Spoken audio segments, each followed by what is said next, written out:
I opened my husband's Bible and found a note tucked between Psalm 23 and the yellowing page where he had once written, in his shaky blue ink, the names of the grandchildren. The paper was small, torn from a napkin or the inside of a hymn book, something hurried and secretive, and the first line stabbed me like a pin. She must not have the house. I read it twice, my hands trembling so that the chipped mug of tea I had been carrying rattled against my palm, and I nearly spilled it onto my lap. My heart, which had learned its rhythm to the slow songs of a life shared, stumbled and refused to keep time. When I walked into my daughter's sitting room that afternoon, April 3rd, 2 days before the charity gala she loved to host, I felt the marble under my slippers like ice. Her foyer smelled of citrus polish and something expensive I could not name. The photographs on the wall were smiles in frames as cold as glass. The pearls at my throat, the old ones my husband had given me at our 30th anniversary, felt heavy and ridiculous beneath my sweater. I had been invited, the invitation said, to tea. The truth was narrower, thinner. I had been summoned to be seen like a family prop, a relic to be displayed and then put away. How strange it is. I thought, that betrayal often arrives not as a shout, but as a small, precise thing, a discreet note in a book, a name left out of a will, a chair that suddenly does not belong to you. The note in the Bible had that kind of sharpness. It smelled faintly of pipe smoke and the attic where my husband kept his tools. It smelled of him, and in that scent there was both comfort and sorrow. I folded the note into my palm and kept it there until I reached her doorway. She opened the door with a smile that did not reach her eyes. "Mama," she said, and the word was practiced, a script she had used since childhood, but had now honed to television polish. Her husband, my son-in-law, by the polite silence of duty, stood behind her, a man whose hands had made good investments. Behind them, the house rose like the hull of a ship, polished floors, a piano that had never been touched since the recital days of our grandchildren, and a staircase wide enough to hide conversations. "I brought the old marmalade," I said, holding up the mason jar I had carried in my tote. The jar was dented. Inside, my preserves stood like a little amber treasure we had made together one summer when my husband was still alive. It was a gesture from the world I knew, saving, simple, honest. My daughter's smile thinned. "We have caterers, Mama," she said, as if the jar were a kind of childish humor. I let the jar rest on the coffee table. The chipped mug I had held inside my bag, my favorite, the one with the little blue flower painted on the rim, was the only thing that smelled like home in that room.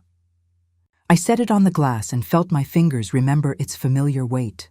"I wanted to see you," I said, the words sincere as the crust of bread I had baked that morning. "I brought a letter for you." "You can leave it with Caroline," my daughter interrupted. Caroline was her assistant, a woman in a crisp blouse who took notes as if she were writing minutes for the universe. She came forward with those long, precise hands and took the mason jar as if it were a prop, placing it on a silver platter with napkins folded like little boats. The room applauded the neatness of their gestures. I watched them rearrange my life into the furniture of their own making and felt a cold flare in my chest. My husband had always said, people reveal their truth in small acts. The way you hand someone a cup, the way you lock a drawer. I fingered the note in my pocket and remembered the blue ink. I thought of the durable things, like the durable power of attorney forms we had signed years ago, more out of a sense of order than distrust. I thought, too, of the locked box in our attic where we kept the letters and the pearls. I had not opened it since the funeral. Small things accumulate. One day they are only things, and the next they are reasons. My life had been modest for many years. A tidy little house with sagging curtains, a garden that smelled of rosemary and earth, evenings spent mending socks by the glow of a lamp that my husband refused to let me replace because this old lamp has seen more of us than any new thing. I had given up a career, small as it had been, to raise a daughter who would one day call me Mama with that television smile. She is not a cruel woman by nature, at least not always, but cruelty, I learned, is a convenient thing when wrapped in necessity and a ledger book. They serve tea with lemon slices perfectly thin, and I pretended not to notice the way the silver tray trembled in Caroline's hands, as if the tremor could be passed to everything else and make it seem human. My cheeks burned. I did not yet know whether with anger or shame. My daughter asked me about the clutch I had made for the charity auction, and I answered. She asked about my health, lip service again, and I replied. But when I tried to tell her about a letter I had received, about that small folded napkin in my husband's Bible, her eyes moved away. "You can leave it with Caroline," she repeated. "We'll look after it." The first thing a person with a plan does is rewrite the roles people are allowed to play. In that room, they had already written mine as quiet, small, decorative. I washed my hands of the remark and let the conversation slide like gravy off a spoon. But when I reached for my coat at the end of the visit, Caroline held the door open with a perfectly practiced pressure, and my daughter said, "It's been so good to see you." "Mama!" The words were a door clicked shut. I carried the mason jar home like something contraband. The streets smelled like rain, and the sky was a flat sheet of metal. I set my keys on the chip table by the window and placed the jar in the same spot where I always kept my small savers. Coins for the taxi, emergency pennies. That jar had been a repository of my carefulness. Single dollars, the clinking comfort of thrift, the tiny sacrifices that add up to security. My husband used to call those coins our army, and I would laugh. The jar glinted beneath the lamplight, and for the first time, I noticed a hairline crack running through the glass. That night, I slept badly, waking to the phantom weight of the Bible note in my hand, as if the paper itself had become a counting device for my breath. I had been careful with our papers after my husband died. The durable power of attorney, signed, dated, and witnessed, was tucked in an envelope in the bottom drawer of my study, sealed with his initials in that adventurous, left-handed script. I had never imagined its contents would be needed in battle. On the contrary, I had believed those documents would be quiet guardians of our last years. A week passed, and slights accumulated like snow on the sill. Invitations to family events arrived for my daughter and grandchildren, oversized envelopes with gold embossing, while I got a postcard that read, "In gentle font, with love from your family." At my grandson's play, my daughter sat between two guests and said, sotto voce, "You know Mama has her ways." The ways, I realized, were the habits of thrift, of remaining small so others might shine. When I reached to take my grandson's hand, he looked at me for a second, then at his mother, and his fingers slid away. Children take their cues from those who arrange them. One afternoon, as I was returning from the market with a bag of vegetables that smelled of parsley and onion, I found a man in a suit on my porch. He had an air of officialness, leather briefcase, watch that caught the light. "Mrs. Albright?" he asked, and I nodded politely, wiping my hands on a dish towel. He introduced himself as Mr. Jacobs, a lawyer from a firm my daughter used for her affairs. He spoke about legal paperwork and verification, and mentioned, as if this were an incidental fact, that a durable power of attorney dated March 12, 2025, had been amended. The new form, he said, designated my daughter as the primary agent. I felt the world tilt. "Amended?" I repeated. The dish towel slipped from my fingers. "Yes. March 12, 2025, he said, and he slid a photocopy across his knee, his fingers avoiding my eyes as if they might reveal too much. The amendment bore a signature in a hand I recognized, my husband's, but a signature, no matter how familiar, can be arranged like a dress on a mannequin. The date gnawed at me. March had been a month of slow thawing, of plans made for spring. I had been in the kitchen that day making soup. Had my husband signed? Had he known? I asked for the original. Mr. Jacobs looked at me with the polite pity of one who understands that paperwork can wound.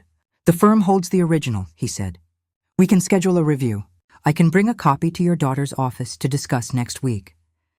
I closed my door and sat on the step outside my small house and listened to the neighborhood breathe.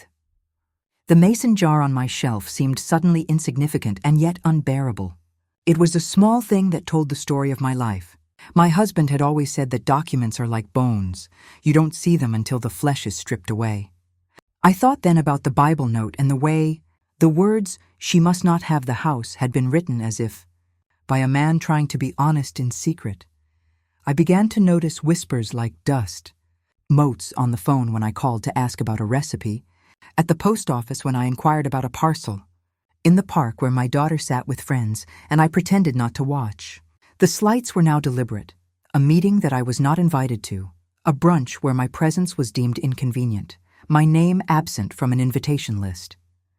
The house we had lived in for 40 years, walls that held the echo of lullabies and the map of a life, had been valued by others as a commodity. The thought of them deciding its fate tightened my chest with a slow, cold fear. I found a note in my husband's wallet that mentioned a locked box in the attic, labeled for emergencies. I climbed the attic ladder with a flashlight and shouldered the dust that belonged to decades. The box was small, wrapped in a faded tea towel, and when I unfastened it, my fingers closed around old letters tied with a blue ribbon and a small velvet pouch of pearls that fit my palm like a small moon. The letters were my husband's voice in his younger hand, talk of crops, of the sound of the radio, little domestic prayers. The last letter, dated February 28, 2025, contained a line that made my throat close. If anything happens to me, trust none but yourself. I held the pearls and felt the smooth, cool truth of them. They were ours. They were dignity and memory spun into roundness. I slipped them over my fingers and felt the shift of time, how small objects become the markers of a life. For the first time, I understood that my husband had suspected something. Had he feared the idea that those we love might be tempted by the ledger more than by devotion? Had he felt the chill in my daughter's eyes and decided to leave a note in the Bible like a last private sermon? I kept the letters in my pocket, the note in the Bible folded inside my palm like a secret coin. I did not yet know what I would do with them. I only knew that the air in my house tasted like iron now, like a metal that would pull at the nails of a coffin. I found myself listening at doors. I observed the way my daughter's husband checked his phone when she spoke, those little gestures that betray a plan set in motion. At night, I replayed scenes in the dim of my bedroom. And in those meditations, I saw the ledger that would one day lie open on a table, the signatures, a figure about $230,000 written in a neat hand as if it were a sum to be divided. I imagined with a sudden hot clarity that the house, the jar, the pearls were being valued and apportioned while I was still alive to feel the knife. Anger rose in me, slow as a tide. I started to write notes to myself, little lists taped to the inside of my cupboard. Find original durable power of attorney. Locate will. Check attic box. Each line was a small act of defiance, the stacking of bricks. I went back to the Bible, fingers fumbling at the page where the little napkin lay. The ink had bled slightly where my husband's thumb had rested. The words, "She must not have the house," confronted me like a verdict. I thought of all the times I had knelt to pray and asked not for jewels, but for a household where love would outlast hunger. The next morning, as I was rinsing my chipped mug, the phone rang. My daughter's name flashed on the screen. I held my breath as if the world might shatter with one push of a button. I let it ring until it stopped, then called back, pretending not to have noticed. Her voice, when she finally answered, had been tuned to civility. "Mama, are you all right?" she asked. It was less a question than a rehearsal. "I found something," I said, and the truth in my voice made her pause. A note in his Bible. There was a silence that sounded like the back of a clock. "A note?" she repeated. "Oh, Mama, where did you find it?" "In the Bible." I watched my hands as I spoke, watching my own gestures like a stranger might. "It says, you should bring it here," she said quickly. "Bring it tomorrow and we'll look at it together. There's no need to worry." I looked at the mason jar on the counter where the sunlight made a halo in the glass. I thought of the years of small economies and careful savings. I thought of my husband's hand, writing a last private truth. I had been a woman who had never thought to be a thief or an avenger. My battles had been the quiet ones of children with fever and bills paid on time. Now a different kind of fight leaned into the doorstep of my life. I put the phone down and felt the weight of a life I had not yet decided to reclaim. There is a moment in every life when a woman realizes she must change how she sits in the world. My husband's note was the hinge. I never expected what I would find next. A man with a briefcase, a photocopy of a signature, invitations that left a chair empty. These were the small instruments of a plan. The music was beginning to swell, but the score remained hidden. Dumas would say, "When a man betrays his family for gold, he is not transformed, he is revealed." And I, who had lived a life of small truths, felt revealed too, revealed to myself as someone who could not be silenced by a signed paper or a polished smile. The air outside. My window held the taste of rain and of decisions yet to be made. I never expected what I would find next. I never expected what I would find next.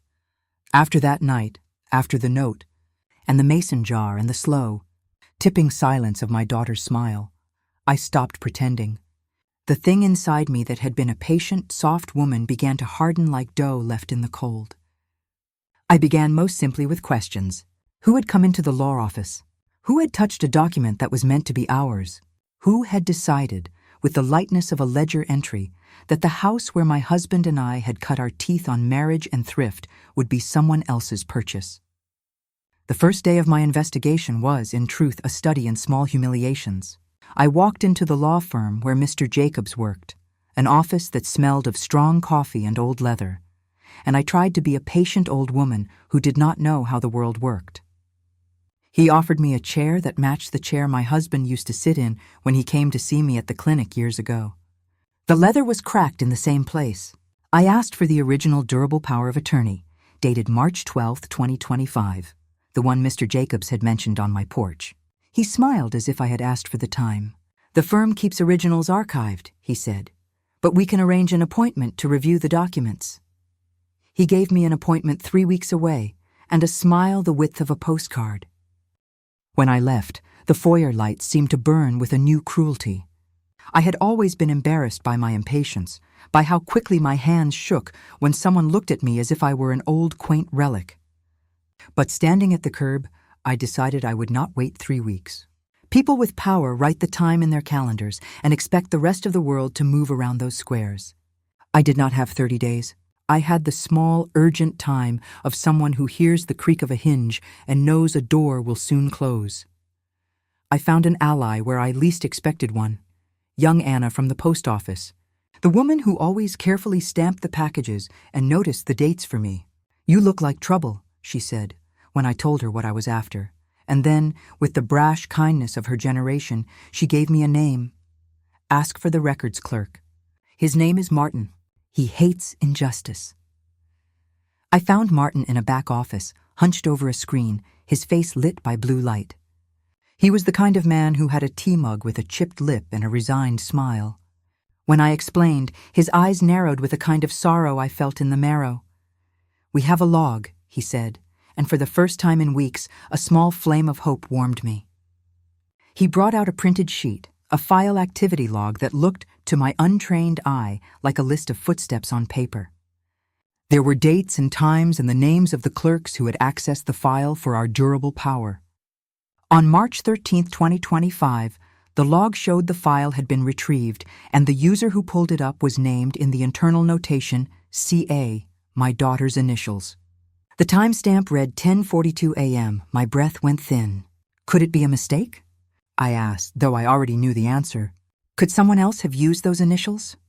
Martin shrugged. These logs are precise. They record the terminal ID, the username. If it was accessed from here, there will be a signed checkout. Someone signed it. The checkout signature looked like my daughter's, stylized loops, a flourish at the end that I had seen many times on invitations. I felt my cheeks flush as though someone had turned on a hot tap beneath my skin. The law firm, which had presented itself as an impenetrable wall of civility, now looked to me like a house with a window ajar. I left with photocopies pressed against my palm like secret maps. There was a rain that day, a steady small thing that made the sidewalks steam. I walked to the market, to the park, to the edges of the places where my daughter's life and mine sometimes brushed together. I began to collect tiny testimonies. The florist who'd seen boxes being moved out of our house on March 14th. The neighbor who'd seen a man with a van at our curb that afternoon. Each small fact was a splinter I could push into the lock. When I returned home, I climbed into the attic again, feeling for the hidden box like a woman reaching for a relic. The letters my husband had left me, tied with the blue ribbon, felt now less like tender notes and more like instructions. In the bottom of the box, I found an old cassette recorder tucked beneath a quilt. My husband was an old analog man in many ways. He had kept a small collection of tapes where he spoke into the microphone his own private sermons and worries. I dusted a cassette off the spool. The tape was labeled in his hand, "For emergencies, March 9th." My fingers shook as I set the tape into the machine and threaded the thin ribbon through its teeth. When I pressed play, my husband's voice, thick with the small tremor he had the last year of his life, came through like water through a pipe. "If anything happens to me," he said, "do not let the ledger decide our home. Our home is not a ledger. Keep the pearls, keep the kitchen table, keep the jars." He sounded tired, as if the simple words had been wrestled out of him. Then, softer, almost a whisper, "I do not trust men who speak too well in lawyers' offices." I sat on the attic floor and pressed the hem of my skirt to my eyes until I could see without tears. The tape was not, by itself, a legal instrument, but it was a voice that could portion the soul of a man. I carried the cassette down with reverence as if it were a relic. It smelled of dust and the faint lemon of the polish we used on Sundays. When I cupped it in my hand, I felt less alone. I did not show the cassette to anyone yet. Instead, I began to build a dossier. I printed the file logs and the florist's note. I wrote down exactly what the tape had said and the dates. I made a chart of events: March 9th, March 12th, March 13th, March 14th. The dates read like steps in a dance. I remembered Mr. Jacobs's deferential smile. I remembered Caroline's neat hands taking my mason jar as if it were trash. People form a plan with smooth hands. They take small things first to see how the world will answer. Then the small betrayals escalated into something that tasted of malice. One afternoon, I arrived at our house to find boxes gone from the attic, items that my husband had left locked away. The lock, which I had always kept safe with a brass key on a ribbon, was open. The pearls were gone from the velvet pouch. The theft of the pearls was not simply theft of jewelry. It was theft of the story they told. They had been my husband's gift at our 30th anniversary, threaded like months and years. Without them, I felt exposed. I felt like an old house with the curtains torn. I went to my daughter and asked about the boxes. She smiled a small, practiced smile. "Mama, we found some things in the attic that were of interest. She hesitated, the slightest break in performance. "We thought it best to catalog them for the estate." "For the estate?" I repeated. "But I live here." "The estate." "You are on the postcard guest list, Mama," she said, and the words landed with the cold authority of a municipal notice.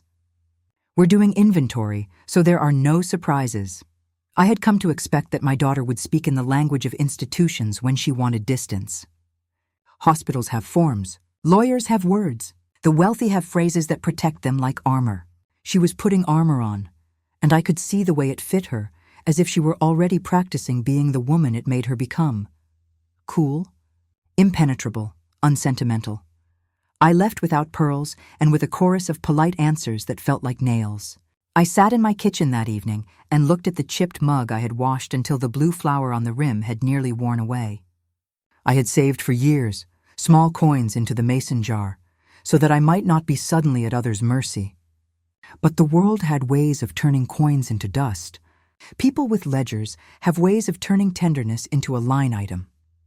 One morning, I received a strange letter, a bill from the bank that managed the mortgage on our home. It bore the logo of a company my husband and I had used for decades and bore a new account number. The signature on the authorization line was not mine. It was my husband's, but the ink looked fresher. The letter requested a change of account access and listed transactions transferring, in round sums, money out. About $230,000 moved in increments to accounts I did not recognize. I sat at my kitchen table and ran my fingers over the numbers as if they were braille. I felt lightheaded and then enraged in a way that woke a child from sleep. This was theft, plain as day. Someone had been moving the furniture of our life around like chess pieces. The house where I had set my mason jar, where the kettle sang on cold mornings, was being valued by people who did not understand what it meant to wake with the dawn because you cooked porridge before the grandchildren woke. At this point, I chose to stop being subtle. I called a woman I had met at the church, Sister Marian, who had been a paralegal long ago. She knew the law enough to be dangerous, and the priest enough to be kind. When I told her what I had found, she did not blanch. "We need an expert," she said, and then added quietly, "and we need to be sure." The expert she suggested was a retired notary public, Mr. Calderon, who had seen signatures as a man sees faces. He met me in his small office near the courthouse, a room that smelled of old paper and lemon. He took the photocopy of the amendment dated March 12, 2025, and placed it next to my husband's earlier letters. He leaned back, tapped his pen, and studied the loops like a man studying a map. "This signature is off," he said finally. "It's the rhythm that's wrong. The pressure changes where it should not. This is not a natural hand. It may be a forgery." My heart did a small, traitorous flip. "Can you prove it?" I whispered. He shrugged. "In court, with the right affidavit and a handwriting analyst. You could have the analyst compare originals, letters, notes, checks. It takes time and money, but the signs are there. Dumas wrote that vengeance is a slow, patient art, and here, in the tea-sweetened air of Mr. Calderon's office, I tasted the slow. The art of vengeance is patience. The art of justice is paperwork. Patience and paper would be my allies. We began to gather what we needed. The tape, the florist's notes, the file logs, the bank statements. We went to the bank and asked for a ledger audit. The bank's compliance manager, a woman with a severe bun, sighed as if the world had become a long list of inconveniences. But when I produced the file log from Martin at the law firm and the notes from my neighbor, her expression shifted. "We can flag the transactions," she said slowly. "We will need a notarized statement from you and an affidavit from the firm."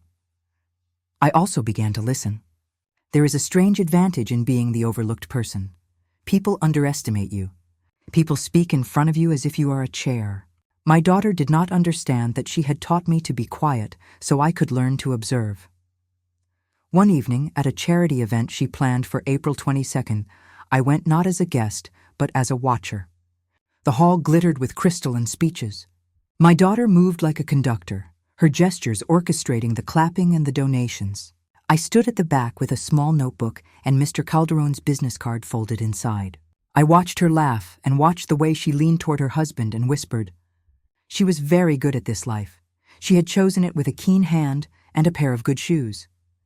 As the event wound down, I saw her step into a small antechamber to make a call. The room was only a sliver of the whole, but in its echo, I could hear the hum of voices. I did what our grandmothers taught us in other eras. I listened at the keyhole. Her voice on the phone was clipped. "Yes," she said, the sentence sharp as a whip. "Everything is in place. The papers were updated and the accounts will transfer on Monday." She laughed, a sound that had the metallic glint of someone who had put money in a safe deposit box. "Don't worry about Mama. She's sentimental. She'll keep busy with her jars." I felt the floor drop away. I did not have to force the rest of the words. The intention was there like a blade. She spoke of accounts and dates, and a transfer scheduled for April 28, 2025. She spoke, in short, of erasure. When she finished and hung up, she left the room humming a tune. I stayed, my heart telescoped by furious, aching clarity. I returned home that night with the small, bright flame of proof, her voice, her date, the plan. But I also knew that voice would be dismissed as the chatter of a daughter who loves in her own way. I needed more than a voice. I needed something that a court could not easily set aside. It was then that I remembered the recorder in the attic and the tape of my husband's voice. If I could match what my husband had said, his distrust, his insistence, and demonstrate that the amendment on March 12th could not have been valid because of his condition that month, the law might tilt for me. I called the hospice where my husband had been treated and with a mix of kindness and cunning obtained a copy of the intake notes. The nurse's report indicated that my husband had been admitted with confusion on March 11th and had been assessed as not competent to execute legal documents on March 12th. The record, stamped and initialed, was a small, cold thing. March 11th, admitted. Assessed, cognitive impairment. The dates matched like two halves of a broken plate. I felt for the first time in weeks a fierce, bright certainty. Someone had forged a legal instrument by taking advantage of a vulnerable man. Someone had moved our money with the casual cruelty of a person rearranging furniture. In the middle of this furious building of papers and proofs, in that dark and stubborn kitchen where I ate a single boiled egg and daydreamed of justice, I wrote a sentence in the margin of my notebook that Dumas himself might have murmured, "Gold may buy comfort, but it buys no honor." It rang in the room like a small bell. At this point, my dossier swelling like a secret tide, I decided I could not only gather evidence, I had to force a confession. People who forge make mistakes. People who conspire speak in the wrong company sometimes. I needed to make my daughter feel that precision of exposure. The cold air of a window thrown open on her plans, I arranged, under the pretense of wanting to reconcile, to meet her at her kitchen table on an ordinary Thursday at 3:00 p.m. I said nothing of the law firm or the tape or the bank.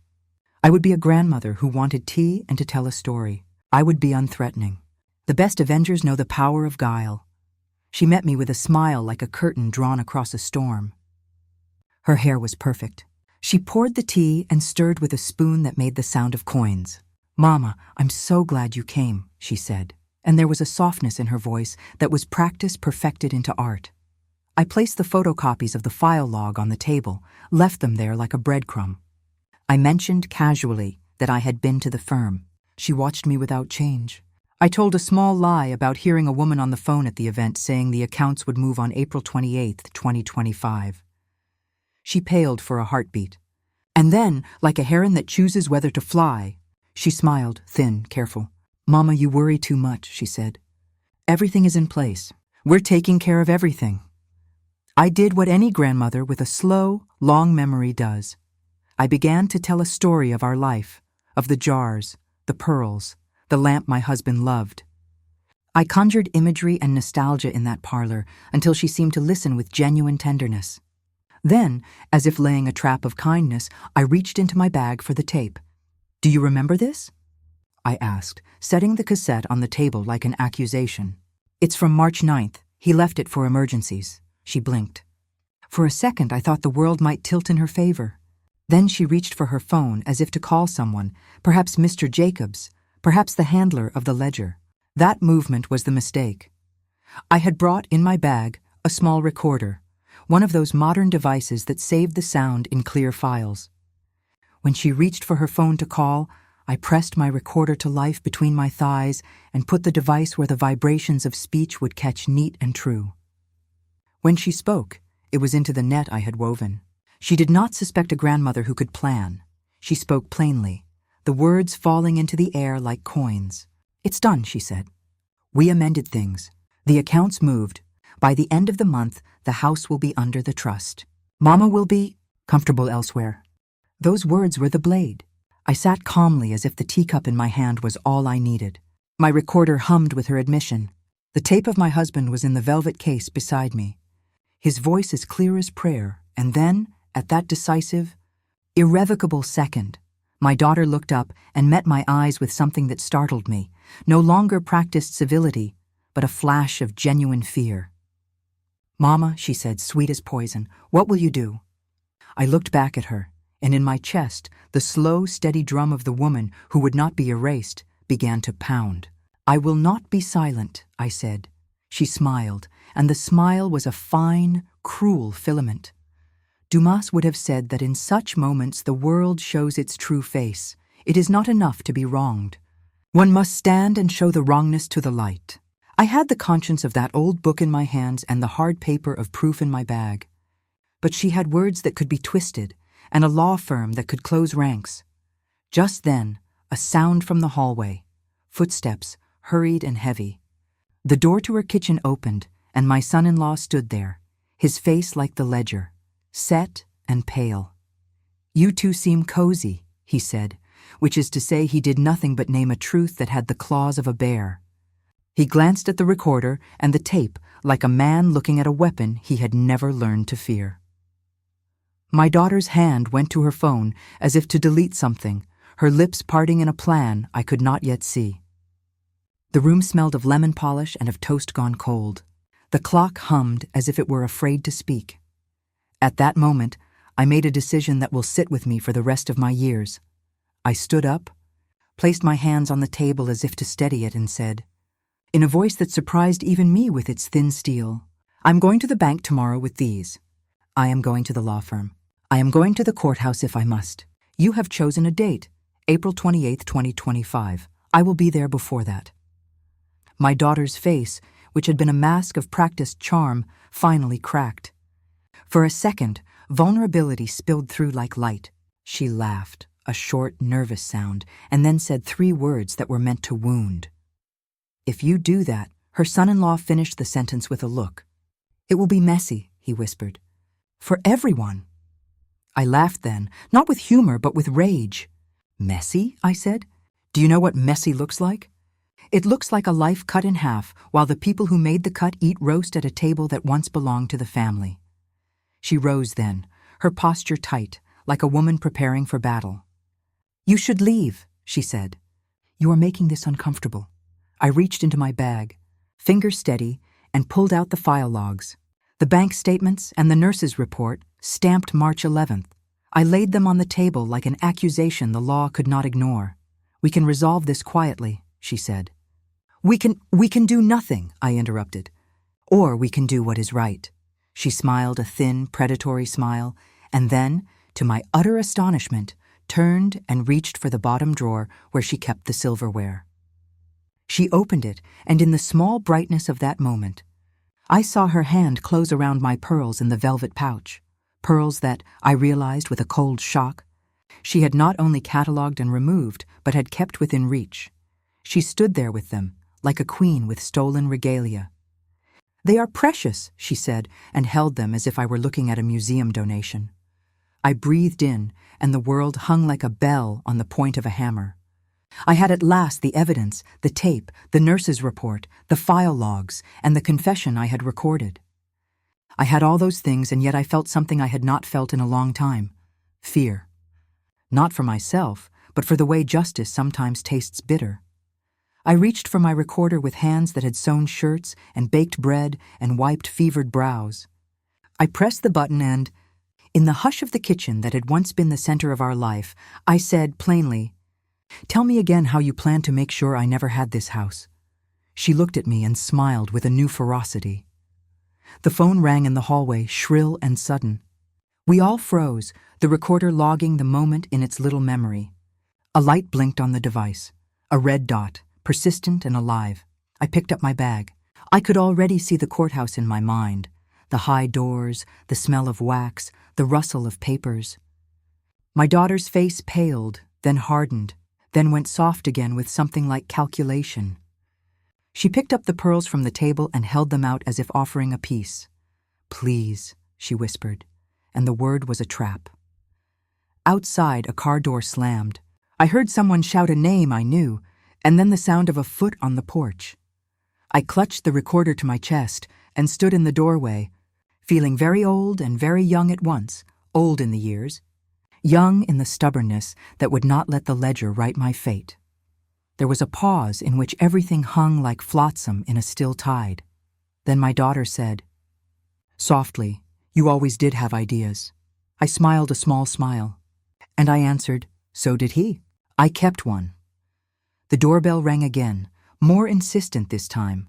I never expected what would happen at the doorstep. The door swung inward as if the house itself were a mouth opening to speak, and a small chorus of people crowded the threshold. Mr. Jacobs with his thin smile undone into something like worry. Martin from the law firm, cheeks flushed. Anna, who looked like she had run 3 blocks and been unable to catch her breath. Sister Marion, steady as a church bell. And the bank's compliance officer, a woman in a navy suit who carried a folder thick with stamped pages. Behind them was a uniformed officer I did not know, polite and watchful. They came like a slow, inevitable tide. I think we need to talk, Mr. Jacobs said, and he did not look at my daughter. He looked at me as if I had been the missing part of their conversation all along. My recorder was warm against my palm. The cassette of my husband's voice lay in its velvet case on the kitchen table like a small earthly saint. The nurse's report with the stamp of March 11th, an official, chilling thing, sat beneath it. The file logs, the florist's note, The bank statements were assembled like a small city of proof. "Mrs. Albright," the bank woman said, turning to me with an expression that had in it the clear edge of someone who has been in bureaucratic wars before. "We received notice of irregular transfers on April 14, 2025, and subsequent activity flagged as suspicious. Upon review, we froze the outgoing transfers this morning pending verification." She opened her folder and slid out papers that bore the bank's crest and an internal memo. "Transactions flagged April 14th. Accounts frozen April 17th. My heart thudded like a small, determined drum. My daughter's face collapsed into a mask I had never seen on her, a face that had been practiced for galas but not for being caught. Her hands, which had once rearranged my life into neat boxes, trembled. "You should not have come here," she said. A sentence meant to be a reproach, but crumbling like old plaster. This is harassment. Or it is discovery." Mr. Calderon, who had come at Sister Marion's insistence, stepped forward. He placed his weathered hands on the table and looked at the papers as if they were a map to something true. "We compared the signature on the March 12th document to the known originals," he said. "I sent them to a handwriting analyst. The analyst's report returned this morning. The signature shows inconsistencies in pressure, rhythm, and letter formation consistent with simulation. It is likely a forgery." The room spun for my daughter. She looked from face to face as if the world had become a theater and she had been called on stage without her script. The bank officer produced another document, a provisional court order obtained by the bank overnight to prevent further transfers and to place a temporary hold on assets pending an injunction. The officer explained quietly that the bank had taken precautionary measures after receiving our affidavit and the firm's cooperation to prevent undue harm. A cold, clean clarity washed over me. The law moved like a glacier, slow, unstoppable, and with a terrible precision. My husband's cassette, the nurse's note describing his delirium and incapacity on March 11th, the file logs showing the firm terminal access on March 13th, the bank's frozen transactions. Together they formed the teeth of a trap. I had wanted justice. Yes, but I had not expected it to come with such a crowd. I had wanted my house, my jars, my pearls, things that measure a life in small human increments. I had not wanted the theater of public exposure. Yet here it was, and I felt oddly that my husband's voice from the tape was guiding me like a calm, stubborn compass. My daughter's husband, who had been silent until now, sputtered, half outrage, half plea. "This is a mistake," he said. "We can explain. There are explanations." "What explanation?" Mr. Jacobs asked without heat. "Justifies forging a document that changes the management of a deceased man's estate while he was medically compromised."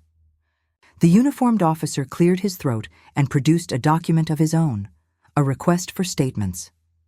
"We will need to take formal statements regarding suspected fraud and forgery," he said. "At this point, we are not making arrests, but we are gathering information. If there is probable cause, the investigation will proceed." My daughter laughed then, a brittle sound that did not reach her eyes. "You'd do this to your own daughter?" she said to me, as if sorrow were a shield that could hide malice. I felt the old rage stir like a kettle coming to boil, but I kept my voice low. "I would do it for the house where my husband taught me to bake and where we hung our coats," I said. "I would do it for the mason jar we filled with pennies. I would do it for the letters tied with a blue ribbon." Her face went white. "This is absurd," she said. And then, to the bank officer, "You can't freeze accounts on the say-so of a woman with a tape recorder." The bank woman folded her hands. "We did not act solely on the tape," she said. "We acted on a combination of suspicious transactions totaling about $230,000, an amended durable power of attorney dated March 12, 2025, with a signature under question and documentation suggesting potential incapacity on that date. Those are more than say-so." The numbers landed in the room like heavy stones. $230,000, my husband's life savings, the funds that could be used to secure a home or to be stolen in the private arithmetic of a family. I could picture the amounts in my mind in neat columns, $50,000 here, $80,000 there, sums ferried like crows to distant nests. The ledger of a life had been opened by greedy hands. I remember stepping outside for a moment, the air sharp and smelling of cut grass, and feeling the world tilt like a ship at sea. I walked down the path to my small mailbox and found, to my surprise, a letter from the probate court, stamped and urgent. Petition for temporary injunctive relief filed April 17, 2025. Hearing scheduled April 20, 2025. A judge's name, Honor Margaret L. Keene, typed precise. The court had, overnight and upon the bank's request, moved with an efficiency that left me reeling. Justice, in my experience, is as often delayed as it is sudden. But in this case, it had arrived on the wings of evidence piled like stones. I looked back at my daughter and, for the first time since she was a child, saw her without the veil of motherhood, a woman whose reflection in the family mirror had been tarnished by greed. She had aimed to rewrite our story. Instead, she had exposed herself. A short sentence passed through my mind, ancient and Dumas-like. He who writes in the ledger with a crooked pen shall one day be forced to read by it. The thought felt like a benediction. I never expected how quickly the social scaffolding that had held my daughter's life would unravel. The charity board she chaired called an emergency meeting and, after brief whispers and a tally of reputations, voted to suspend her pending the outcome of the court hearing. Invitations vanished from her calendar. Donors who once smiled across the table found it impossible to look at her without recalling the harsh words that might attach to scandal. Her friends, who had once delighted in her hosting, began to distance themselves like people stepping back from a fire that might flare. Warmth in proximity is a currency easily withdrawn. There was also, strangely, a tenderness that surfaced in other places. The neighbors who had watched the van at our curb, the florist, Anna with her quick feet, many who had known my husband and us for years, rallied quietly. A local television station, tipped off by someone moved by the idea of an elderly woman fighting for her home, ran a short piece with my husband's voice, bits of that cassette, and the image of my hands with the jar. Public sympathy can be a strange weapon. It levels a field that money would otherwise tilt. Micro cliffhanger. I opened the mailbox and found another envelope. On the morning of April 20th, 2025, the courthouse was a place of paper and solemnity. The judge, Honor Keene, was a woman of steel and kindness, whose silver hair suggested a life that had weathered storms in a dignified suit. The courtroom smelled of lemon oil and old pages.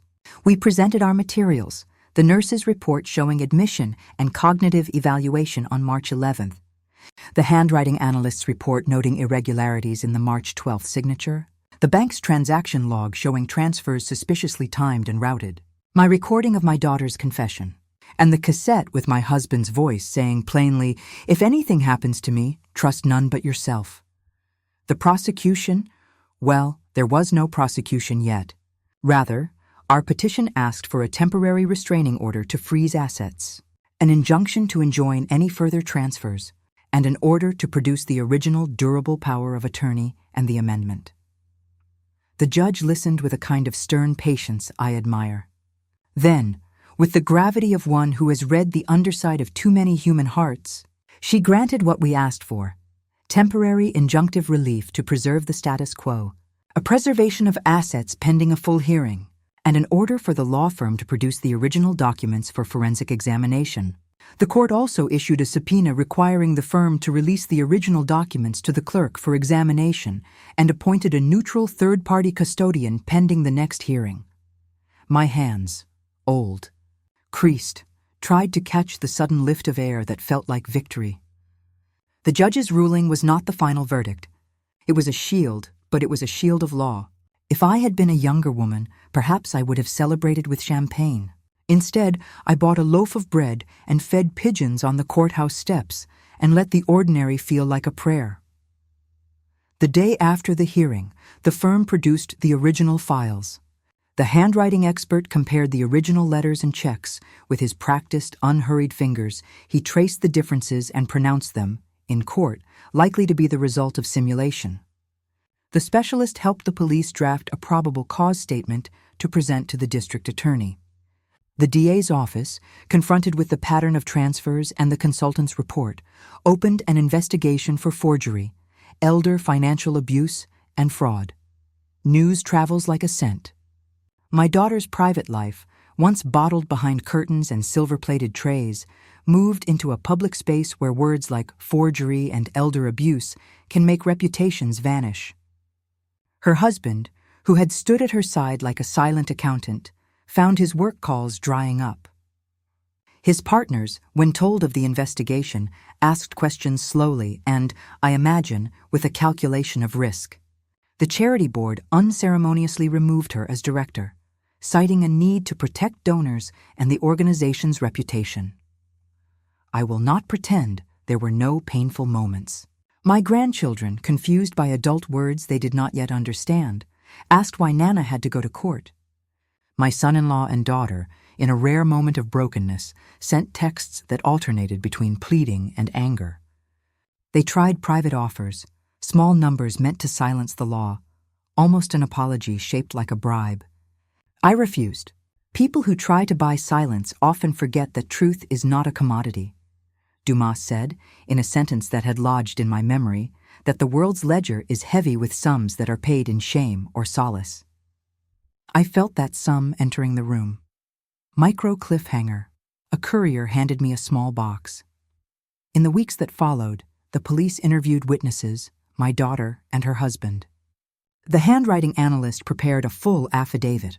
The DA reviewed the file and decided to bring charges: 2 counts of forgery, 1 count of elder financial exploitation, and multiple counts related to unauthorized transfers. The charges did not automatically convict. Courts are instrumented to be fair, even when fairness is late. But the filing of charges changes the social weather. Once a name is associated with an indictment, the seasons of a person's life alter.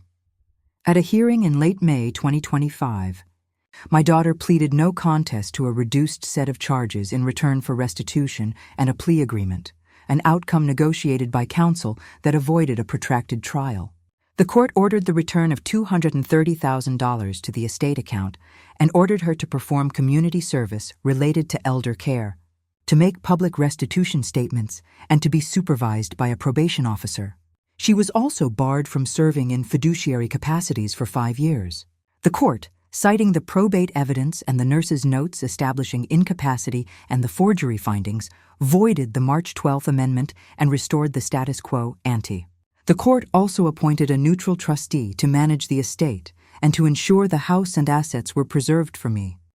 The pearls, those small moons that had slid from my fingers, were found in a jewelry box in my daughter's wardrobe, wrapped in tissue paper. She had hidden them as if concealment could disguise the theft. She handed them to me at the courthouse, her hands small and white with the bath of contrition or calculation. I do not know which. The pearls felt like fate sliding home when I put them over my fingers again. Public humiliation followed. Newspapers printed the story with the sober tone of fact. Some television talk shows discussed how the elderly are vulnerable to exploitation. My daughter's name, once announced as the hostess of balls and the steward of charities, now carried an asterisk. Her friends, whose reputations were entwined with hers, quietly withdrew invitations. The grief of that loss hit her like a cold wind, but the legal restoration was not my only victory. I reclaimed the house. I reclaimed, in the little ways that matter, my dignity. The temporary order became a restoration order. We set up, with the help of the trustee and Mr. Calderon, safeguards to ensure that a woman of my age would not be so easily targeted. A trust with clear instructions.